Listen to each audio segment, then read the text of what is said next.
برد قرمزپوشان و آبی‌پوشان لندن و همچنان ادامه بحران در لیورپول.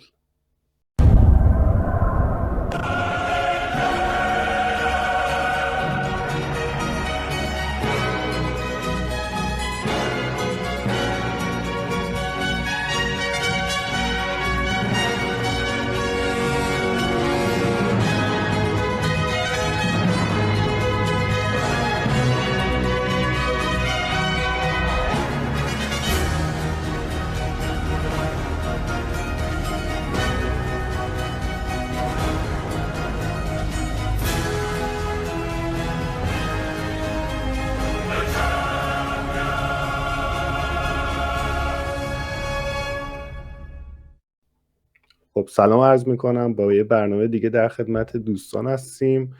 تو این برنامه من و پیام میخوایم درباره لیگ قهرمانان، مخصوصا بازی مهم این هفته که بازی آرسنال مقابل بایر مونیخ و همچنین چلسی مقابل بارسلونا بود، با شما یه گپی بزنیم و پیشا پیش ممنونم که ما رو حمایت میکنید و حتما لایک و سابسکرایب کنید و اگر پیشنهادی دارید حتما تو کامنت ها به ما بگید. ما همیشه سعی میکنیم که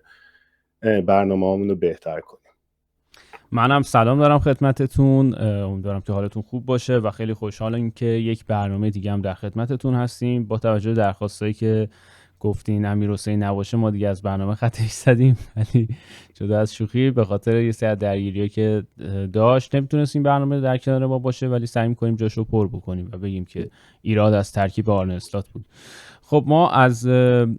بازی اول شروع بکنیم که بازی مهم این هفته بود، یه جوری در کنار بازی بارسلونا و چلسی اینا، ولی خب به لحاظ جدولی چون تیم‌های اول دوم CL با هم دیگه بازی داشتن یه جوری اهمیت خیلی ویژه‌ای داشت و یه جوری میشه گفت طرفدار هر دو تا تیم قبل بازی استرس داشتن از اینکه چه نتیجه قرار رقم بخوره. خب پیش‌بینی من این بود که یه بازی محتاطانه است که طبیعتا میتونه به مساوی منجر بشه، ولی خب اینجوری نبود و آرسنال مزد شهامتش رو گرفت و نه خبری از کورنر بود. البته یه کورنر گل زد ولی اونجوری تاکتیک اول تیم نبود، ولی خبر از حرامبال نبود و آرسنال تونست مزد زحماتش رو بگیره. خب خیلی سریع بخوایم بگیم، خب آرسنال با توجه به مصدوما تقریبا همون ترکیب همیشگیشو داشت، فقط منتها اینکه انتهای بازی ما دیدیم که اودگارد بالاخره بعد چندین ماه بازی کرد که خیلی تاثیرگذار نبود، به نظر من رو همون نیمکت باشه بهتره و خب ازه همچنان داره میدرخشه و بهتر از اون دکلن رایس. این از ترکیب آرسنال بود. ترکیب بایر مونیخ هم خب فقط موسیالا مصدوم بود و نرسیده بود به بازی و همین دیویس هم البته خیلی وقت مصدومه دیگه. آره. ولی خب اون شاکله اصلیشون هست و تمام دفاعشون بودن، برخلاف آرسنال که مثلا گابریل ماگالس نبود و میتونست تو این بازی خیلی تاثیر بذاره، حالا بودنش چه از نظر اینکه تیم گل نخوره، چه از نظر سابقهش و چه از نظر تلاشش برای گلزنی تیم، چون یه ساید گلزنی خیلی خوبی هم داره گابریل. ولی خب در نبودش موسکرا ترجیح داده شد به جای هینکاپیه و تنها تفاوتی که ما دیدیم مایلز لوئیس اسکلی بود که تو ترکیب گذاشته بود. نمیدونم چرا، حس میکنم روی سرعت و تکنیکش حساب باز کرده بود که خیلی جواب نداد و راه به راه دریبل میخورد و شانس آورد که تیم به فنا رفت سر گذاشتن اون. ولی خب ما دیدیم از زمانی که کالافیوری اومد تو 1-2 دقیقه نشد تاثیر خودشو گذاشت و خیلی این تعویضه جواب نداد که مثلا ما لوئیس اسکلی از اول توی همچین بازی مهمی ببینیم. خب راجع به ترکیب اگر نظری هست. ببین ترکیب فقط چیزی که به چشم من اومد بیشتر تعویضیایی بود که در حین بازی انجام شد و به نظرم باز هم نیمکت خوب آرسنال خودش رو اینجا نشون داد که دیدیم واقعا آرسنال بازیکنای روی نیمکتش هم کیفیت خیلی بالایی دارن و مدوئکو یا همون کالافیوری وقتی وارد زمین شدن تاثیرشون رو دیدیم. و اینکه حالا در کل بخوایم بازی هم شروع کنیم درباره صحبت کردن، من فقط خیلی مختصر بگم چیزی که خیلی به چشم من اومد همین بازی، هم بازی چلسی و بارسلونا، به نظرم قدرت بدنی تیم‌های لیگ برتری بود و همینجا هم دیدیم چیزی که واقعا جالب بود، آرسنال از دقیقه اول سعی میکرد پرس کنه و خب اول میدیدیم میگفتی اوکی احتمالا اینا تا 20 دقیقه نیم ساعت دیگه کاملا خسته میشن، ولی من تا آخر بازی میدیدم اینا هنوز فشار رو بایرن میذاشتن و بایرن که میخواست خیلی از عقب لایه به لایه بیاد جلو واقعا موفق نمیشد، چون بعضی اوقات کین میمد خیلی عقب که توپ بگیره، ولی من میدیدم سالیبا پشت سرشه، یعنی سالیبا حتی تا وسط زمین تو زمین بایرن هم بعضی اوقات میمد که کین رو مارک کنه، ولی از اون طرف و کین وقتی توپو میگرفت حالا میرسوند به اولیسه یا از اون ور به کرن میرسوند، بعدش بدنش نمیکشید که آقا بره تو باکس وایسه. یعنی ما مثلا اولیسه رو میدیدیم که چندین بار من دیدم دریبل زد لوئیس اسکلیو و میمد توپو، ولی کسی تو باکس نبود، چون که دیگه مثلا کین اومده بود عقب که توپ بگیره، دیگه واقعا بدنش نمیکشید که سریع برگرده تو باکس اضافه شه. ولی از اون طرف آرسنال رو میدیدیم که تا دقیقه آخر واقعا همچنان فشار رو حفظ کرده بود. آره و به نظر من یه بازی فیزیکی رو ما اصلا داشتیم و هر دو تا تیم خیلی فیزیکی عمل میکردن و من فقط دعا میکردم که کسی این وسط مصدوم نشه که متاسفانه خب تروسارد مصدوم شد. حالا بخوایم بپردازیم به آمار بازی و بعد شروع کنیم یه صحبتی راجع به کل بازی داشته باشیم. خب همونطور که می‌بینیم و پوری هم گفت بیشتر مومنتوم بازی دست آرسنال بود، سعی کرد تمپوی بازی رو دستش بگیره. خب نیمه اول یه مقدار برابر بود، همونطور که می‌بینید یه سری موقعیت‌ها رو بایرن داشت، یه سریش آرسنال، که خب من فکر می‌کنم آرسنال بیشتر به خاطر استرسش بود و اینکه خب هنوز خیلی از اون بازیکن‌های اصلیشو نداشت که این اتفاق افتاد. اگر گابریل بود شاید اصلا هیچ فرصتی به بایرن نمیدادن بابت گلزنی، ولی خب آرسنال یه گل زد و یه گل هم خورد و در نهایت یک نیمه اول رو به رختکن رفت. ولی خب نیمه دوم که نیمه مربی بود آرتتا و آرسنال تونست به خوبی کارو در بیاره و همونطور که می‌بینی اصلا موقعیتی به بایر مونیخ ندادن، نبض بازی رو دستشون گرفتن و خب با توجه به بازی مهمی که یک شنبه داشت تعویضای منطقی رو انجام داد و بازیکن اصلی رو دقیقه 80 اینطورا کشید بیرون که مصدوم نشن برای اون بازی و سعی کرد به تعویضیایی بازی بده که تو خود لیگ هم بازی نمی‌کردن. یعنی اودگارد که حالا تازه از مصونیت برگشته، ولی بن وایت حتی اگر سالم هم بود بعید می‌دونم تا حتی بازی لیگ هم بازی می‌کرد. ولی خب عمق ترکیب این جور جاها به درد می‌خوره. خب همونطور که می‌بینید ایکس جی آرسنال نزدیک به 3 بوده که خب همین اتفاق هم افتاد، 3 تا گل زد و بایرن هم 78 زدم که اونها هم تونستن به اون یک گلشون دست پیدا بکنن. خب منطقی بود، نتیجه به نظر من عادلانه بود، هرچند آرسنال 2-3 تا موقعیت مسلم برای گلزنی داشت، یکی دو تاشو مرینو خراب کرد، یکیشو موسکرا تو یه متری دروازه زد تو دستای نویر، یا شاید هم میشه گفت نویر خیلی خوب گرفت. ولی در نهایت بازی 3-1 شد و خب یه جورایی قدرت نمایی دو غول اروپا بود برای اینکه توی این برهه ببینیم که کدوم بهترن و کدوم از نظر حالا کری خوندن آماده ترن. خب آرسنال خیلی براش مهم بود که این 3 امتیاز رو کسب بکنه، یه جورایی خیالش از رتبه اول توی چمپیونز لیگ راحته و خب همونطور که پوری هم گفت ما تاثیر تعویضای آرتتا رو میبینیم که وقتی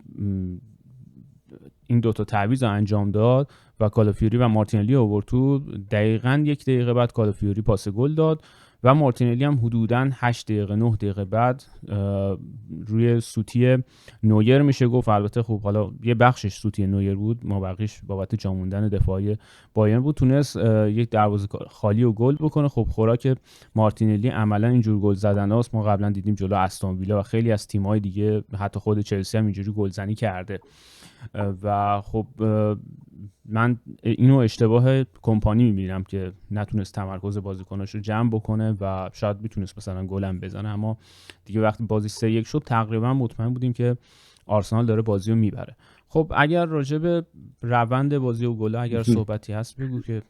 آره ببین مثلا رو گل اول خب بایر مونیخ فکر کنم بازی قبلی مقابل فرایبورگ بود توی لیگ که 2 تا گل خورده بودن، جفتش هم از کورنر خورده بودن. خب این بازی مقابل بد تیمی قرار گرفته بودن، خب همون کورنر اولین گلشون هم که دیدیم مقابل تو کورنر بود که آرسنال زد و چند تا موقعیتی که همین خودت پیام گفتی مثلا مرینو یا موسکرا همه رو ست پیس بودن که میدیدیم واقعا هر ضربه‌ای که آرسنال رو ست پیس میزد تقریبا یه موقعیت گل بود. خب که خیلیاش میگم با بدشانسی گل نشد، مثلا اون ضربه مرینو که خیلی عجیب غریب نرفت تو گل، چون که مرینو معمولا خیلی خوبم هد میزنه، دیدیم که مثلا تو لیگ برتر یا بازی قبلی چجوری گل میکرد. برای همین تو روند بازی خب موقعیتایی که رو ست پیس بود طبیعتا خیلی خطرناک بود. از اون طرف هم در کل بایرن فکر کنم یه رو مثلا خوب بازی کرد که اون زمان هنوز بدنشون خالی نکرده بود، چون فکر کنم دیگه واقعا نیمه دوم که شروع شد دیگه اینا کم کم داشتن تحلیل میرفتن. ولی خب تو نیمه اول یه تیکه یه 10 دقیقه شده بود که وقتی آرسنال میکشید جلو، توپو سریع از دفاع یا هافبک‌ها مینداختن پشت خط دفاعی آرسنال و یکی از بازیکن‌های بایر مونیخ فرار میکرد که گل اول هم همین جوری زدن.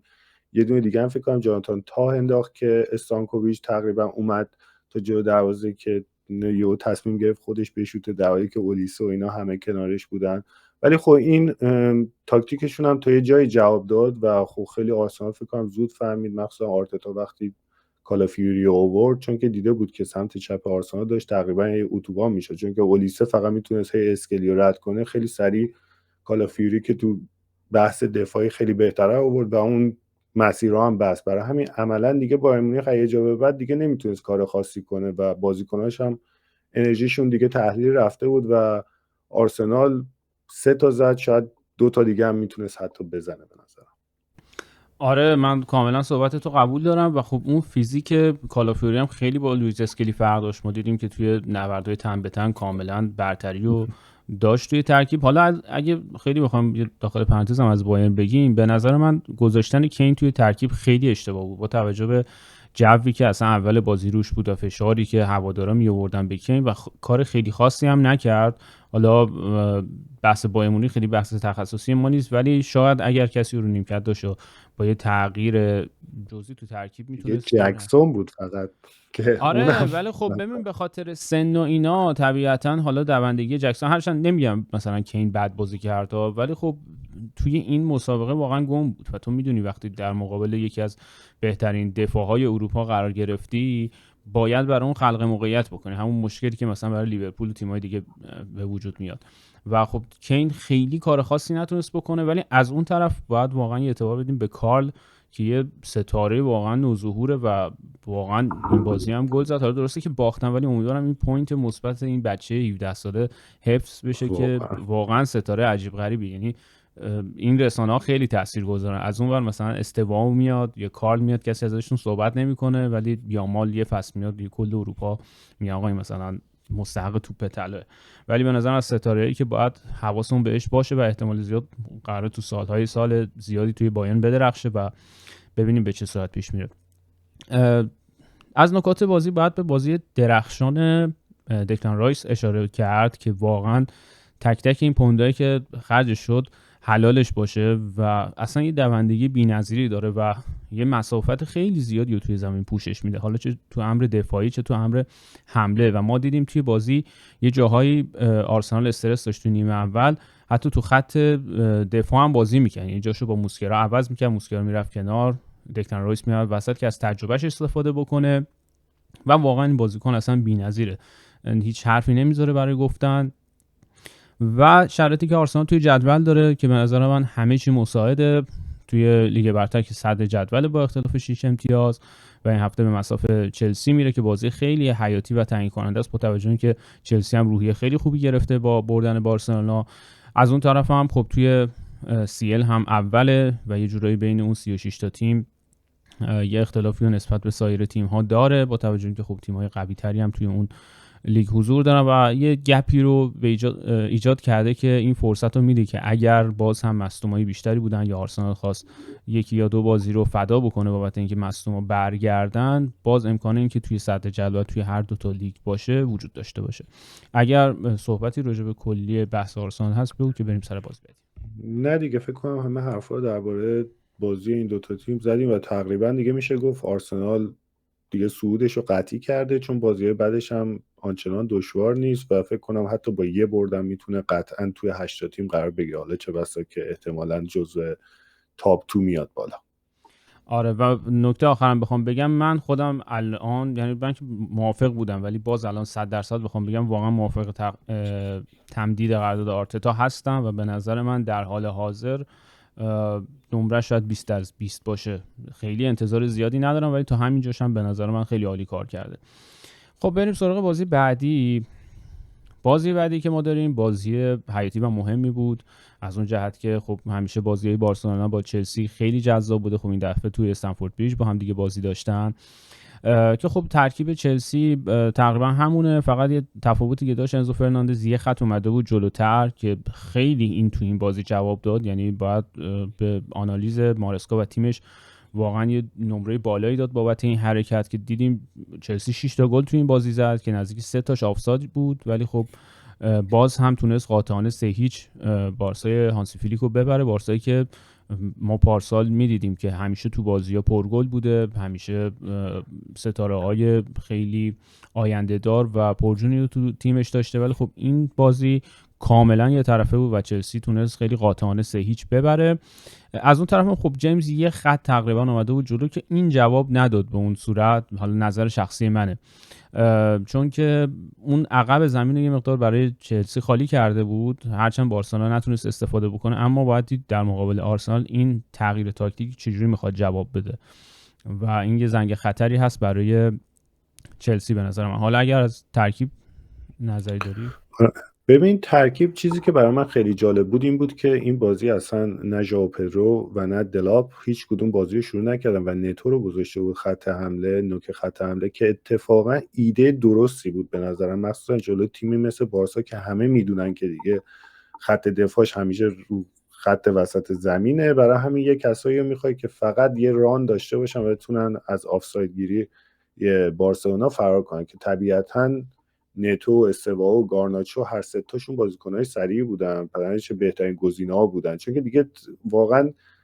حالا درسته که رو ست پیسا هم چلسی تیم بدی نبوده امسال، ولی خب زیاد نیاز نداشت کسی مثل ژائو پدرو رو حالا حتما داشته باشه. طبیعتا سرعت نتو خیلی میتونه چیزهای بیشتری اضافه کنه. از اون طرف هم بارسا به نظرم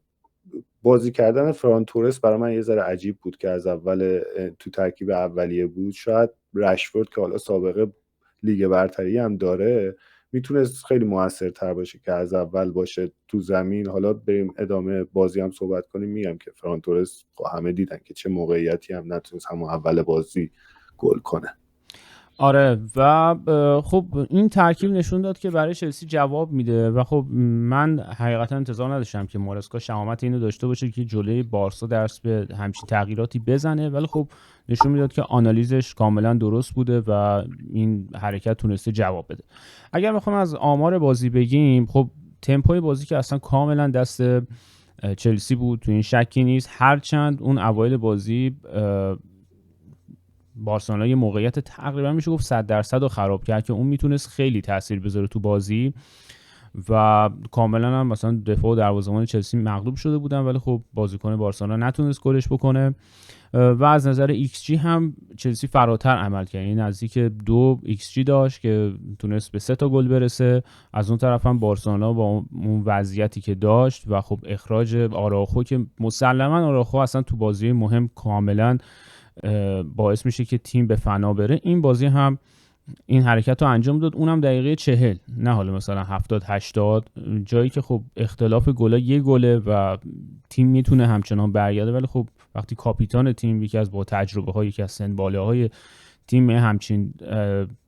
خطای احمقانه انجام میده و باعث میشه که 2 تا کارت زرد توی نیمه بگیره و اخراج بشه، واقعا هیچ جای بحثی رو نمیذاره و به نظر من فیلیک هم خیلی از این داستان دیگه خسته شده بود که انگار این تیمه به پختگی نمیرسه، هر کاری میکنه و خب طبیعتا فیلیک هم خیلی از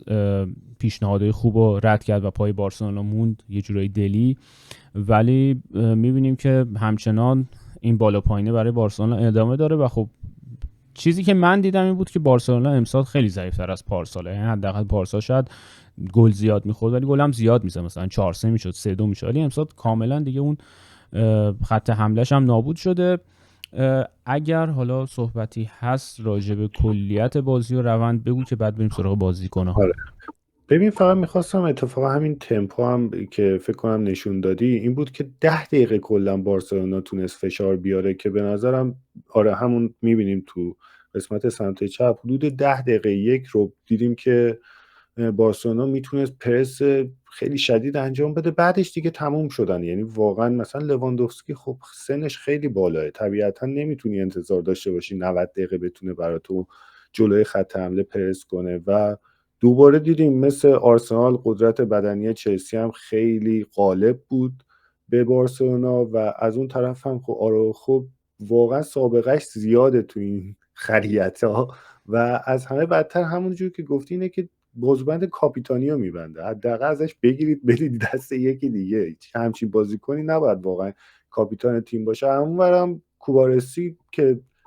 دفاع وسط بازی میکرد به نظرم اونم عملکرد خوبی نداشت، ولی خب اون خیلی بچه است دیگه و مشکل اصلی بارسلونا همین عدم داشتن مثلا یه اسکواد خیلی قوی و پخته است. واقعا نتونستن، خب اینا به خاطر مشکلات مالی بازیکن خاصی هم نتونستن بگیرن، یه رشفورد قرضی گرفته بودن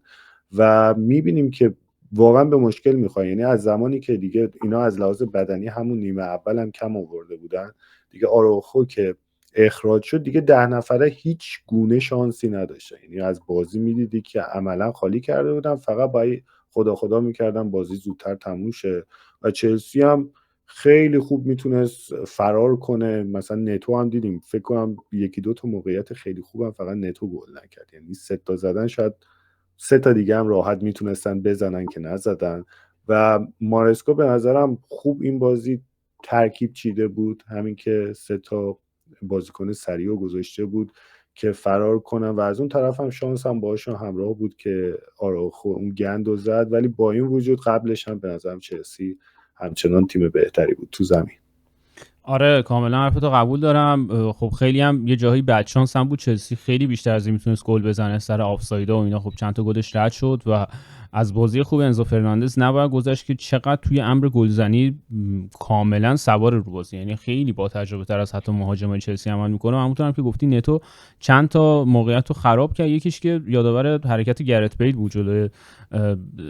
بارسلونا و اون موقعیت هم آره واقعا 100% بود، همه جا رو رفت تو 6 قدم زد تو دست دروازه‌بان بارسلونا و اون توپ هم خب حیف شد و طبیعتا اون هم مثل آرسنال با توجه به بازی مهمی که داشتن و نتیجه کاملا مشخص بود 3-0 و تازه یه اخراج هم بارسلونا داشت دیگه، اون هم شروع کرد از دقیقه 70-80 به بعد تعویض کردن و دیگه استوا رو کشید بیرون، خیلی از بازیکن‌های دیگر کشید بیرون. و حالا بریم سراغ فکت‌های دیگه بازی. از بازی عالی کوکوریا نگذریم که واقعا همتیمی ملیش منظورمه یه جوری گذاشته بود تو جیبش و اصلا نذاشت یامال فرصتی تو این بازی داشته باشه. خب یامال هم امسال خیلی بالا پایین زیاد داشت، فشارهایی که رسانه ها آوردن و داستانه شخصی که داشت، انتظار میرفت که این بازی نتونه درست عمل بکنه. خب تفاوت سطح لیگا رو ما میبینیم، یه بازیکنی میتونه توی مثلا لالیگا یا حتی بوندسلیگا خیلی خوب عمل کنه، ولی وقتی پاش میرسه و با تیمای انگلیسی بازی میکنن اونجا در واقع ملاک و معیارشون مشخص میشه که به نظر من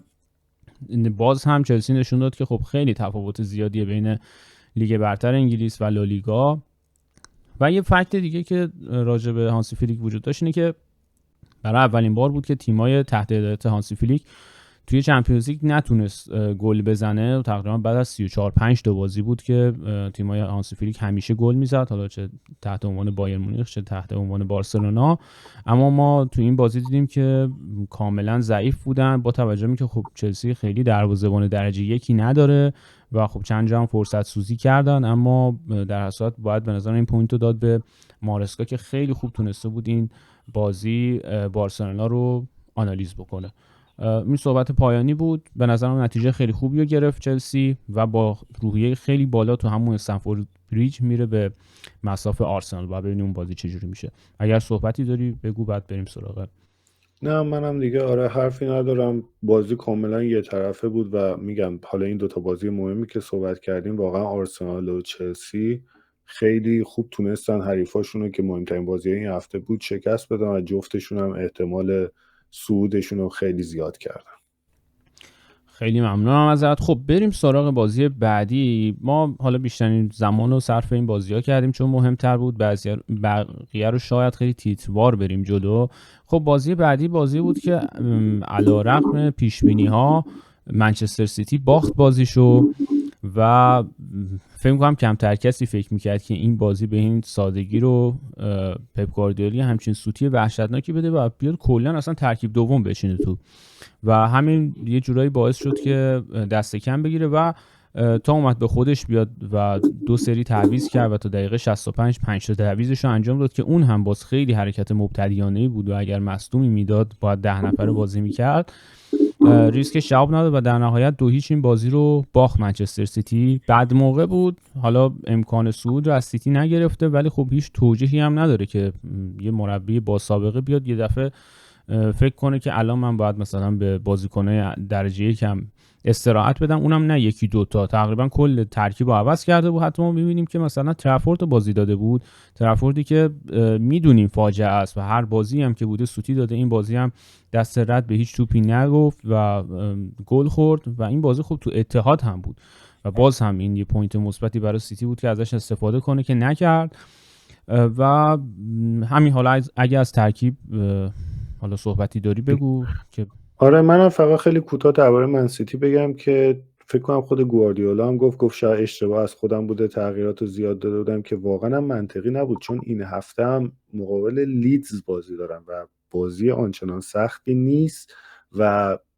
دربی خاصی نیست، تاپ سیکس نیست و واقعا نمیدونم چرا یهو تصمیم گرفت کارو برای خودشون سخت کنه، چون اینا یه بازی هم الان با رئال مادرید هنوز تو چمپیونز لیگ دارن و حالا احتمال اینکه 8 تیم اول صعود کنن یه ذره کم شده، هنوز احتمالش هست ولی خب یه بازی خیلی راحت رو از دست دادن. میگم حالا لورکوزن درست تیم راحت تری بود نسبت به خیلی تیم‌ها ولی بازم تیم دست پایینی نبود، مثلا خیلی تیم‌های ضعیف‌تر وجود دارن که حالا بخوای با ترکیب دومت بیای و میگم کار گواردیولا واقعا عجیب بود تو این بازی و خودش کارو برای خودش فکر کنم خیلی سخت کرد. آره و حالا واقعا مبتدیانه عمل کرد سر این موضوع به نظر من. حالا بریم سراغ آمار بازی که خب حالا این جالبه، کل تمپوی بازی و آمار بازی دست من سیتی بود ولی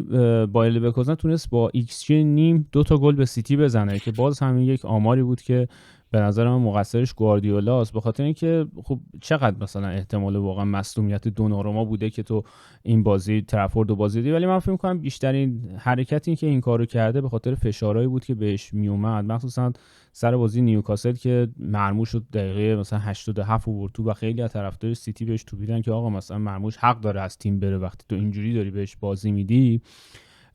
یه دفعه اومد مثلا بگه آقا همه سر و صداها بخوابه و من به همه بازی میدم، اینجا مثلا هیچ کی اینجوری نیست که من بگم حتما مثلا همیشه هالند باید تو ترکیب باشه. اومد دست به یه همچین کاری زد که نتیجهش هم دید، یعنی با تمپویی که اصلا دست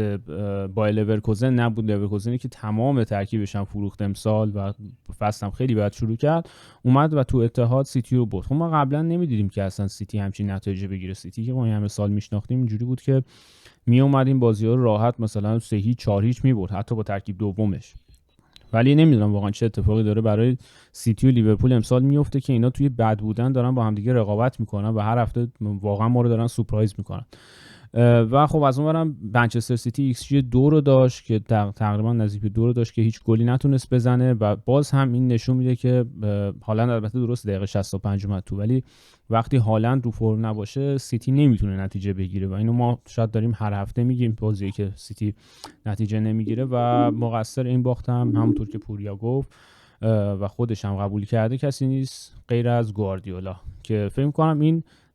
100مین بازیش بود یا 1000مین بازیش بود توی چمپیونز لیگ که خراب شد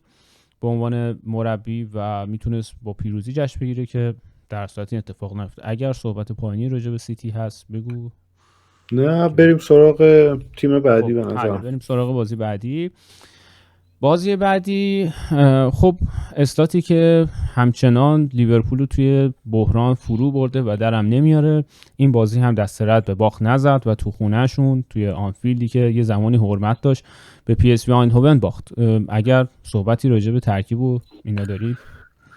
واقعا فکر کنم همون حرفای همیشگی اوضاع لیورپول فعلا خیلی بد شده و میگم بازیشون رو میبینی خیلی راحت گل میخورن، یعنی همچنان تو بازی میتونن موقعیت ایجاد کنن، تمپوی بازی رو دستشون میگیرن ولی مثل سابق زهردار نیستن که دیگه بتونن مثلا 4 تا گل به تیم‌ها بزنن و تو دفاع واقعا فاجعه شدن. یعنی کسی مثل کناته مثلا، من کناته رو یعنی واقعا اگه قبلا بازیشو ندیده بودم میگفتن این چه بازیکن آشغالیه، ولی خب اصلا باورم نمیشه که کناته به همچین چیزی تبدیل شده که راحت ترین توپا ازش میگذره. اونورم کرکس واقعا فکر کنم اصلا کلا دفاع کردن بلد نیست. یعنی حالا هر چقدر تو بحث هجومی که اونم به نظرم آنچنان شاخص نیست واقعا تو بخش هجومی، ولی تو دفاعی هیچی، یعنی واقع صفره به نظرم و راحت ازش عبور میکنه. از اون طرف هم فندای که دیدیم یهو فوتبال و با والیبال اشتباه گرفت که همچی هندی داد، یعنی کاپیتان تیم هم حتی به هم ریخته و در کل به نظرم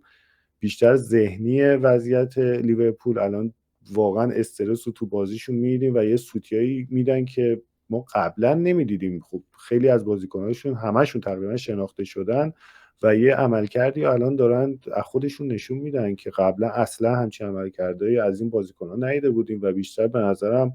از لحاظ ذهنی به هم ریختن دیگه. حالا ببینیم اسلات اخراج میشه یا میتونه اوضاع رو جمع کنه یا نه. آره من خب همه حرفا رو زدی، من کاملا با حرفات موافقم و خب من دیشب داشتم بازی و دو تا بازی رو همزمان میدیدم. یکی لیورپول برام خیلی جالب بود که ببینم چی کار میکنه جلوی پی اس وی خب پارسال هم برده بود لیورپول، یه جورایی حس اینو داشتم که ممکنه باز هم ببره و خب این چند تا بازی که لیورپول تو بحران بود همیشه چمپیونز لیگ براش زنگ تفریح بود که میومد این تیم‌ها رو میبرد و روحیه میگرفت دوباره برمیگشت تو لیگ برتر میباخت. ولی توی این بازی این اتفاق هم نیفتاد و چقدر میشه از همون ذهنیتی که گفتی صحبت کرد. کناته که اصلا کلا سایه‌ای از خودش هم نیست و من خیلی تعجب میکنم مثلا این تیم چجوری میتونه پارسال انقدر قاطعانه قهرمان لیگ برتر بشه و اینقدر امسال قاطعانه بخواد خراب بکنه همه چیزو. یه کاری کرده که هواداری لیورپول زمین رو ترک میکنه. من اصلا ندیدم همچین شرایطی رو که مثلا طرفدارای پی اس وی هم حالا تو استایلش میرسیم براشون دست تکون بدن خداحافظی کنن و اونا زمین رو ترک کنن برن. و بعد دیگه گل چهارم واقعا من انتظار داشتم که همون بعد بازی بگن آقا اخراجی، اصلا دیگه به جلسه و اینا نرسه. حالا درسته که یه مقدار این داستان بعد موقع است، حالا جلوتر بهش میرسیم. فقط از نظر ترکیب بگم که تمام نکته‌ای که داشتیم بود که این بازی اکیتیکن مصدوم شد، یعنی این دیگه گیلاس رو کیک بود دیگه برای لیورپول و بدتر از همه این بود که واقعا تمام چیزی که انتظار نداشتن بود که یه مصدوم هم بهشون اضافه بشه. حالا در رابطه با کرکز اون بدبخت یه کسی که همیشه کاسه کوزه سرش میشکنه، اما واقعا بقیه فکر کنم زیر عملکرد اون قایم میشن و من فقط دو نفر رو میبینم تو لیورپول که دارن بازی میکنن. یکی سوبوسلایه که واقعا داره ته دل جون مایه میذاره برای لیورپول و چه توی امر دفاعی چه توی خط حمله، اصلا سرعتش تکنیکش همه چیش بی‌نظیره. یعنی میدونی که داره بازی میکنه، تمام تلاشش رو داره میکنه، ولی همونطور که میگن یه دست صدا نداره و کل ترکیب باید خوب باشه. و مکالیستر و خب یه نکته دیگه هم که این بازی داشتیم بود که آلیسون بکر مصدوم بود و به بازی نرسید و ممرداشویلی توی گل بود. همینطور که می‌بینید تمپوی بازی کاملا دست لیورپول بوده و توی بازی هم که می‌دیدین کاملا مشخص بود موقعیت‌های خیلی جدی رو داشت که اصلا معلوم نبود چجوری گل نمیشه. یه جوری فکر کنم الان رماله رفته سمت تیم‌های دیگر رو گرفته که استوت نمیتونه گل بزنه، ولی در هر صورت لیورپول با ایکس جی 2.5 نتونست گل بزنه و این چیزی بود که واقعا عجیب غریب بود. یه گل زد اما نسبت به 2.5 ایکس جی که توی زمین خودش داشت، البته اون گلی هم که سوبوسلای زد تقریبا میشه گفت دروازه خالی بود، خیلی زحمت خاصی نداشت، روی ریباند بود. بعد اومدن خوشحالی بکنن، دیدم واقعا با این شرایط خوشحالی هم نداره، سریع جمع کردن رفت تو کاش وسط زمین. ولی در هر صورت از موقعیت جدی که داشت نتونست گل بسازه و این خیلی برای لیورپول خطرناکه توی ادامه فصل. ما هنوز تقریبا 2/3 از فصل باقی مونده، بازی خیلی مهمی هست برای لیورپول که حالا نمیدونم با این شرایط میخواد چی کار بکنه و استاد پشت سر هم داره رکوردهای خودش رو خراب میکنه. 9 تا باخت توی 12 بازی اخیرش که اینا اصلا سابقه نداشته و توی 3 تا بازی متوالی بیشتر از 3 تا گل میخوره که آخرین بار این رکورد برمیگرده سال 1954، یعنی حدوداً 60-70 سال پیش که اصلا اینم عجیب غریبه، یعنی برگشته به رکوردهای 60-70 سال پیشش رو خراب بکنه. و استایلی هم که بهتون گفتم اتفاقی که معمولا نمیبینیم توی آنفیلد، حتی تو بدترین شرایطش که تیم رقیب بیاد برای هواداری لیورپول دست تکون بده و باشون خداحافظی بکنه که یه جوری مقصر اصلی کسی نیست جز این استاد و تونست یه ثباتی رو توی لیگ برتر و چمپیونز لیگ رعایت بکنه که تیمش تو هر دو تا لیگ 12ام باشه، مثل آرسنال که صدر جدوله و حالا لیگ برتر توجیهی نداره، چمپیونز لیگ هم واقعا توجیهی نداره. حالا اونجا یه مقدار رقابت نزدیک هست، یعنی تیم‌ها هم امتیازترن، ولی باز هم من فکر نمی‌کنم منطقی باشه باختن به پی اس وی که بازیکناش اصلا معروف نیستن و بازی هم تو زمین خودته. اگر راجع به این بازی هم صحبت پایینی هست بگو. دقیقا نه دیگه، واقعا تو بحران شدیدی قرار گرفتن. حالا باید ببینیم چی کار میکنن واقعا، چون اینجوری پیش بره فکر کنم اوضاعشون خیلی خراب بشه دیگه. آره خب بریم سراغ بازی بعدی که بازی تاتنهام بود. تاتنهامی که با پاریس سن ژرمن بازی داشت. این بازی جوری تکراری بود، چند ماه قبلا بازی کرده بودن توی سوپرکاپ چمپیونز لیگ به عنوان قهرمان چمپیونز لیگ و قهرمان یوفا، که خب این بازی دوباره تکرار شد، باز هم تاتنهام نتونست ببره و خب با توجه به عملکردی که از تاتنهام جلوی آرسنال دیده بودیم خیلی نمیتونستیم شانس زیادی برای تاتنهام قائل بشیم و این بازی هم 5-3 باختن. دو تا نکته عجیب داشت این بازی. یکی این که این دوتا تیم با لباسای دومشون بازی کردن و این برای من خیلی عجیب بود که چجوریه مثلا اینا با هیچ کدوم با لباس، آره جفتشون با لباس دوم بازی کردن. و نکته دیگه این بود که حالا درسته که تاتنهام الان خیلی شرط خوبی نداره، یه لشکرم مصدوم داره، ولی باز تونست 3 تا گل به پی اس جی بزنه که این میتونه یه مقدار توماس فرانک امیدوار بکنه و باز هم ریچارلیسون گل زد. حالا درسته مسخرش میکنیم، یه جاهایی حرکتایی میذاره که به ضرر تیم تمام میشه، اما نشون داده که امسال واقعا یه مقدار به خودش اومده و روند گلزنیشو داره ادامه میده و این خیلی میتونه به تاتنهام کمک بکنه. اگه راجع به این بازی هم صحبتی هست بگو. که من فقط خیلی مختصر بگم، دقیقا فکر کنم تاتنهام با 3 تا گلی که زد خب طبیعتا انتظار میرفت که تیمی مثل پی اس جی بتونه گلای زیادی به تاتنهام بزنه و 5 تا گل هم زدن و خب گلایی هم که تاتنهام زدن به نظرم یه زنگ خطری اتفاقا برای پی اس جی بود، چون که من مثلا میدم 2 تا گلش که قشنگ روی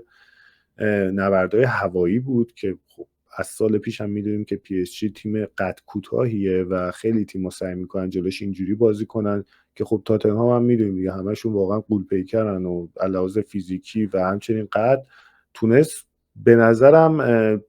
آبرومندانه باخت، چون که تونسته تا گل بزنه و واقعا فرقش اسکواد دو تا تیم بود که کیفیتی که داشتن واقعا قابل مقایسه نبود. یعنی یکی مثل ویتینیا دیدیم که چجوری بازی رو تونست برای پاریس سن ژرمن در بیاره و انتظار بیشتری هم واقعا به نظرم از تاتنهام نمیرفت. آره یه جورایی شرایط خوب تاتنهام با پی اس جی خیلی فرق داره، ولی از یه جایی هم پی اس جی هم حس کردم دیگه کلا صفر نگرفت بازی رو، ولی خب توی مقاطعی حتی تاتنهام تونست از پاریس سن ژرمن جلو بیفته و این شوالیه دروازه‌بانی که گرفتن نشون میده که خیلی با دوناروما فاصله داره و اصلا کلا این بحران دروازه‌بان فقط تو منچستر یونایتد نیست، تو چلسی نیست، بلکه واقعا پی اس جی هم نتونسته در واقع جایگزین درست و خوب برای دوناروما پیدا بکنه که این خب خیلی شانسشون رو برای چمپیونز لیگ میاره پایین، با توجهی که می‌بینیم چقدر دروازه‌بان خوب داشتن تأثیر داره و یه جورایی یکی از عوامل مهم قهرمانی پارسال پی اس جی همون دونارومایی بود که الان خیلی ساده از دستش دادن و توی سیتی. ایکس جی بازی هم می‌بینیم که با 1.8 ایکس جی پی اس جی تونست 4 یادم چند تا گل زد، 5 تا گل زد، 5 تا شد، آره 5 تا گل بزنه. و از اون طرف تاتنهامی که با ایکس جی 1.8 تونست 3 تا گل بزنه. خب این نسبت به ترکیب و بازی تاتنهام نسبتا خوب حساب میشه و این نکته هم توجه بکنید که بازی توی زمین پی اس جی بود و این خب با توجه بازیایی که لیورپول و سیتی تو خونه داشتن خیلی فرق داشت. ویتینیا هم که خب هتریک کرد و نشون داد که همچنان یک بازیکن درجه یکه. فکر کنم دیگه به بازی‌ها پرداختیم. خیلی تیتوار هم بگیم که نیوکاسل هم 2-1 به مارسی باخت و اوبامیانگی که کریرش توی آرسنال، چلسی، بارسلونا و دورتموند تموم شده بود باز هم تونست بریس بکنه، 2 تا گل زد تو این بازی و اگه شاید یه مقدار حرفشو بهتر دنبال می‌کرد شاید میتونست الان توی یه تیم خیلی بهتر بازی بکنه، ولی خب نتونست و در صورت و بالا پایین و این رولر کاستر نیوکاسل همچنان ادامه داره. یه هفته میبرن یه هفته میبازن، بازی که انتظار میرفت ببرن و باختن. اگر نکته راجع به این بازی هم هست بگو. نه در کل اینکه برات نیوکاسل هم واقعا باخت بعد موقعی بود، چون که اگه این بازی رو میتونستن ببرن تقریبا صعودشون خیلی راحت تر میشد. حالا بازم شانسشو دارن، ولی به نظرم مارسی تیمی بود که میتونستن از پسش بر بیان. آره و خب ما اگه بخوایم به صورت کلی نتایجو بگیم، تو مهمترین بازی که روز اول برگزار شد چلسی تونست 3-0 بارسلونا رو ببره، نیوکاسل هم که گفتیم 2-1 به مارسی باخت و منچستر سیتی هم توی بازی که انتظار نمیرفت 2-0 به بایر لورکوزن باخت. توی شب بعدی که در واقع شب اتفاق افتاد، آرسنال توی مهمترین بازی تونست توی زمین خودش 3-1 بایر مونیخ رو شکست بده. لیورپول بحران زده 4-1 از پی اس وی آیندهوون باخت و تاتنهامی که خیلی ازش انتظار نمیرفت 5-3 از پی اس جی باخت. ما جدول کلی رو داریم. خب خیلی تیم‌ها نزدیکن، یعنی با یه برد کلی تیم‌ها میتونن بالا پایین بشن و خب در صدر اونها آرسنال قرار داره، بعد پی اس جی و بایر مونیخ و اینتر. و آرسنال فکر کنم تنها تیمی هست که تا الان نباخته و تمام بازیاشو برده، یه جوری شبیه به لیورپول پارسال. لیورپول هم تو این مقطع خیلی عملکرد خوبی داشت توی چمپیونز لیگ، ولی خب الان می‌بینیم که متأسفانه رتبه 13 و تاتنهامی که رتبه 16 من انتظار داشتم که حقیقتا نیوکاسل اینجاها باشه، ولی خب الان فعلا نیوکاسل بالاتر از لیورپول و تاتنهامه. اگر صحبتی هم راجع به جدول هست بگو که بریم سراغ بازی های. نه وضعیت همونجور که گفتیم، آره وضعیت چلسی و آرسنال فکر کنم تیم‌های انگلیسی از همه بهتره و من سیتی رو می‌بینیم که خیلی راحت خودش رو از 8 تیم اول جدا کرد، که در حالی که میتونست با یه برد راحت بیا جزو 8 و صعودش رو راحت کنه. حالا باید ببینیم دیگه مقابل رئال مادرید و تیم‌های دیگه چیکار میکنه. آره و یه نکته هم که هست، این قرار گرفتن تو اون پلی آف باعث میشه 2 تا بازی به بازیاشون اضافه بشه، با توجه به اینکه جام جهانی هم هست و فشردگی بازی‌ها زیاده. این میتونه باعث بشه بازیکن‌ها خسته بشن و این امتیازایی که منسیتی و لیورپول و تاتنهام مفت از دست میدن ممکنه باعث بشه که واقعا بازیکناشون بیشتر هم مصدوم بشن و ادامه فصل براشون سخت‌تر بشه. ما توی بازی‌های بعدی که توی چمپیونز لیگ داریم میشه به مهمترینش لیورپول در مقابل اینتر اشاره کرد که خب اون هم یه بازی حساسی میتونه باشه. چلسی در مقابل آتالانتا و تاتنهام در مقابل اسلاویا پراگ. و در شب بعدی که وجود داره آرسنال در مقابل کلاب بروژ قرار میگیره و در یکی از مهمترین بازی‌ها رئال مادرید و منچستر سیتی رو داریم و توی بازی دیگه که خیلی هم نتیجه شاید مهم نباشه برای ماها، نیوکاسل و بایر لورکوزن قرار داره و این هم از جنبندی این هفته لیگ قهرمانان اروپا. اگر صحبت پایانی هست پوریا جان در خدمتیم، اگر نه میتونیم خداحافظی کنیم. فقط بازم یه بار دیگه تایید کنیم که امیدوارم همه دوستایی که ما رو تماشا میکنن حتما لایک کنن، کامنت هم حتما برای ما بذارن و حتما پیشنهاداتشون رو به ما بگن. آره ما خیلی ممنون میشیم که ما رو اینجوری حمایت بکنین و